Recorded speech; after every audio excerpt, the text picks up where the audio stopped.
Thank you, Ukraine. This is the place where the full power of military equipment can be witnessed. Soon, new M1128 Stryker vehicles will be arriving at the border, courtesy of the United States. The generosity of Ukraine's foreign allies is truly astounding. They have sent artillery systems, air defense complexes, tanks, airplanes, and helicopters.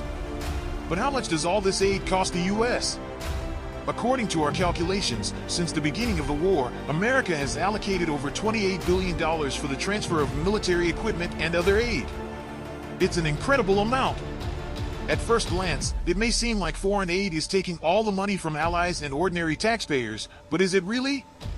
For instance, the United States has approved a defense budget of $858 billion for 2023, which is 30 times more than the aid provided. And that's just for military finances.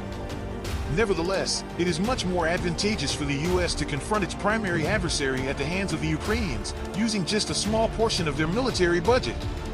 Additionally, they are helping tremendously in Ukraine's fight to repel their aggressors. Who knows how far the enemy would have penetrated if not for all the equipment that has been transferred. Talking about equipment, a massive new shipment of military aid, including various combat technologies, has already arrived at Ukraine's border. This shipment also includes the M1128 Stryker. This impressive machine features a 105mm cannon and has already proven its worth in Ukraine's defense. A limited batch of these systems was previously transferred to Ukraine to better understand their combat operability in local climate and geographical conditions, and they passed with flying colors.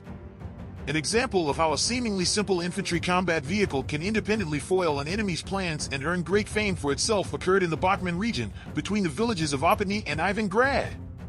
The enemy attempted another attack when most Allied troops had already withdrawn far from the front line. However, a small defensive squad remained on site, consisting of infantry, a large-caliber howitzer, and one Stryker. Once the area looked clear, the enemy suddenly launched an offensive and even came close to Ukrainian positions. But the invaders had no idea what awaited them. The Stryker entered the fray, pummeling the enemy with steel shells from a mile away.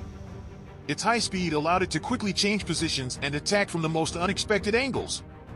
Then the Stryker went on the offensive, pushing the enemy further and further back until a rescue brigade arrived behind the surviving soldiers. They could take a beating and just keep going, and that's one of the biggest things I like because he could just shoot it to death, and it'll keep going. The M1128 Stryker is a combat vehicle designed for infantry fire support. Thank you for watching video. Please comment for next videos.